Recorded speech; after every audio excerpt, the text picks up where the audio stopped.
Okay, so in this video, I've been to a job where a customer was recommending my details from another engineer. The system has had problems with it overheating. It's a Potterton Gold Combi, which is basically a Baxi Duotech. So I went in there to do a power flush, hoping that would sort the problem out. Didn't quite go as I expected it to, but have a watch of the video. I'll do another little bit at the end of the video and just let you guys know how I got on and what happened in the end. Enjoy this one. Hi guys, today I'm going to be doing a video on my power flushing setup. I know I've done a short on this, but I'm going to do a full video on it, on the whole system today. So I'm using the Nordstrom thermal power flushing machine. So I don't know if a lot of you guys have heard of Nordstrom. They've been around for quite a few years. They do 3 different versions. They do the standard one. They do this one, which is the thermal, which has got a 3 kilowatt heated element inside, and they also do the Magmaster, which comes with the magnets built inside. Where I've already had the AD MagnaCleanse magnets already, I decided to go for the thermal one. So now I've got heat and magnets, combination of both.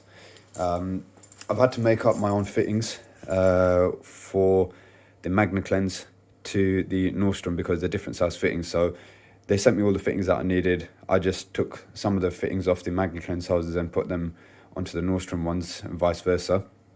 And today I'm actually going to be using the pump head adapter.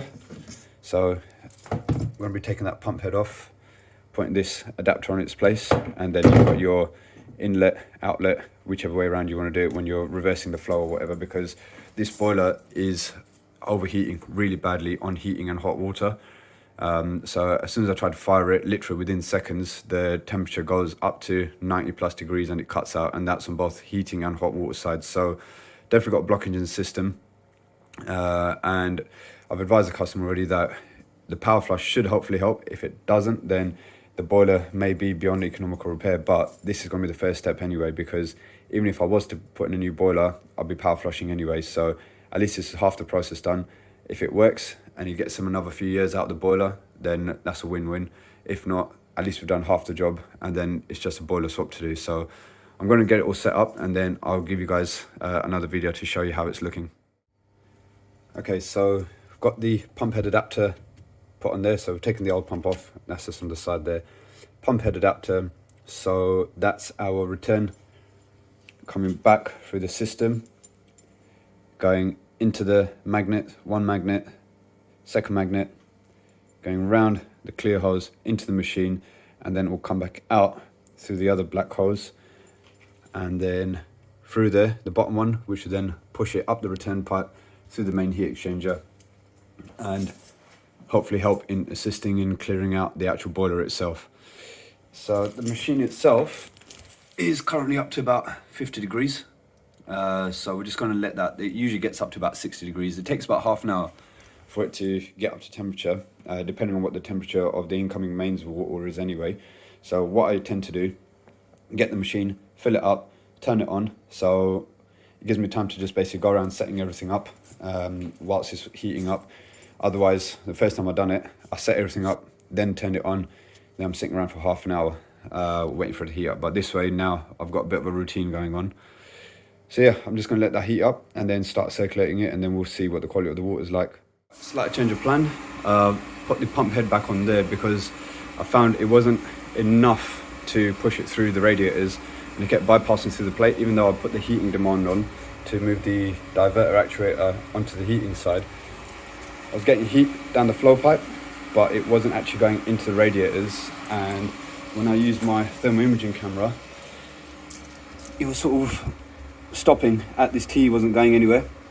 So changed it up, taking this radiator off, connected straight onto here, isolated the boiler there for now, and straight away the colour of the water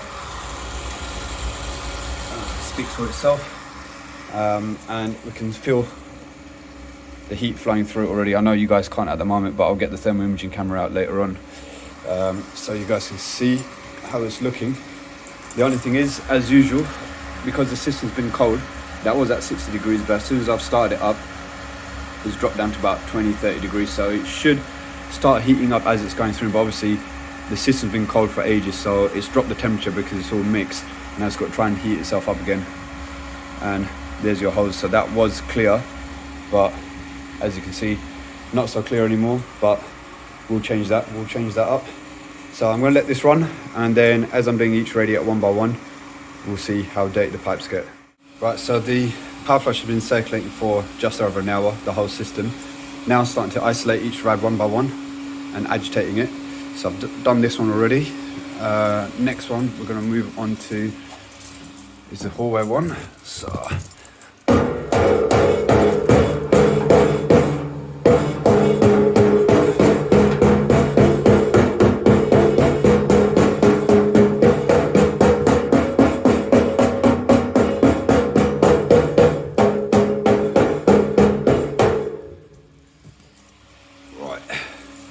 now we wait for this hose to go black. So just finished doing all the circulation and just having a look at the magnets, so you can see that's how thin the rod is and that's how much is picked up on the two magnets. We're going to clean these off, and now I'm going to start dumping the system and adding it with fresh water. So now we're actually going to start cleaning the rads. Right, so now we're on the dump. So we've got water flowing into the flow. Remember, it's one direction, so I can only do it one way. Coming back through the magnets, through here, and then running out of this dump hose. You can see that's the quality of the water at the moment. And then we want to keep dumping that and flushing it until that runs clear. Right, so that's been dumping for a few minutes, so you can already see that's a lot more clearer. We'll do a quick test with the turbidity tube.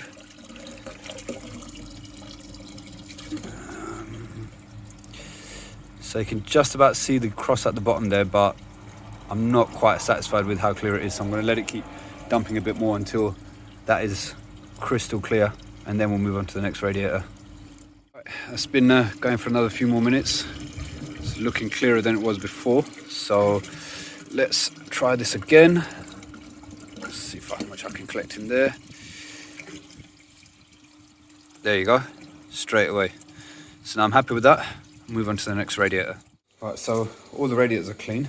We've also flushed through the boiler. However, when it comes to dumping, it wasn't dumping very well. I wasn't getting a very good flow. What I've done at the moment is I've just put a drain off hose on the drain off coming off of the flow. I've isolated the return under the boiler. I've opened the filling loop, so what it should be doing, it should be filling, coming out of there, going down the flow, onto that drain off and out there. Now, considering there's about a bar of pressure in there, that does not look like a bar of water flow. So that's telling me that there's a suspected blockage in the isolation valves in the boiler. So I'm going to strip that apart now and have a look at that. Could be possibly the primary flows and returns off of there. I'm going to start with the isolation valves and work my way up. I believe I found our culprit. Just let this focus. So this strainer is in the return isolation valve. So that sits inside there. Now this is common to get blocked up if the system's dirty, and it won't allow circulation through the boiler. I've had it a few times where it's been power flush and everything and the boiler's still not worked. I mean, this system needed a power flush anyway, but I believe this is our main culprit. So I'm going to give this a clean, put it back in. Well, before I actually put it back in, I'm going to flush through the boiler again. Give this a clean while it's flushing through. Try and dump it, see if it makes a difference, and then we'll go from there. Okay, so I've taken out the primary flows and returns. Obviously they're not in the best condition, but they are clear all the way through, so problem's not there. I tried dumping again by just capping off the return with the strainer out. I haven't cleaned the strainer yet, and it's still not dumping through. So I'm going to put these back together, and then I'm going to take off the actual isolation valves underneath and see if the problem is there.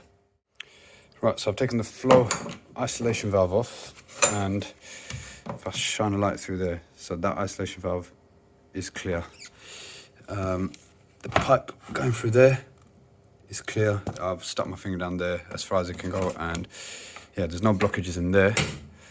Now I'm going to try the return ice valve and see if that's a different story.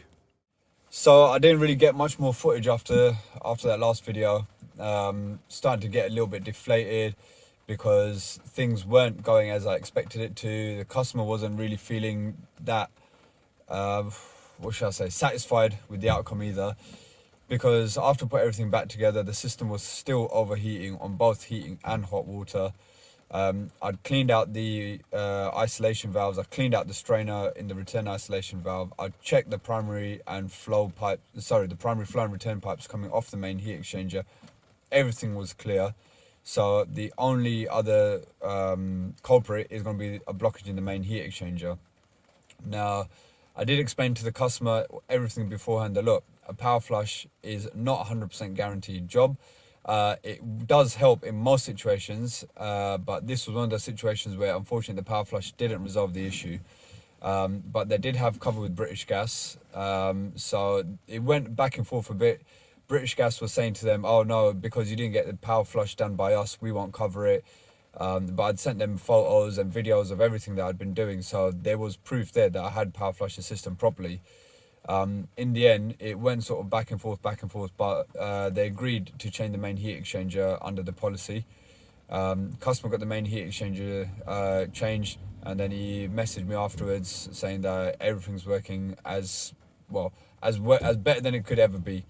So all the radiators are getting nice and hot. They've got great hot water now as well, and he was just thankful that I did my part so that then they could get British Gas on to do their bit as well. So just goes to show that not every job gives you the results that you want straight away, but it can lead you to the point of, you work out what's going to be the problem, what's causing the fault, and then once you resolve that issue, everything else will run sweet. So hope you guys found this one interesting. Any questions or comments, drop it in the comment section below. And if you're not already, but you are watching my videos, please do subscribe and please hit the like button if you like the videos. Have a good one, guys.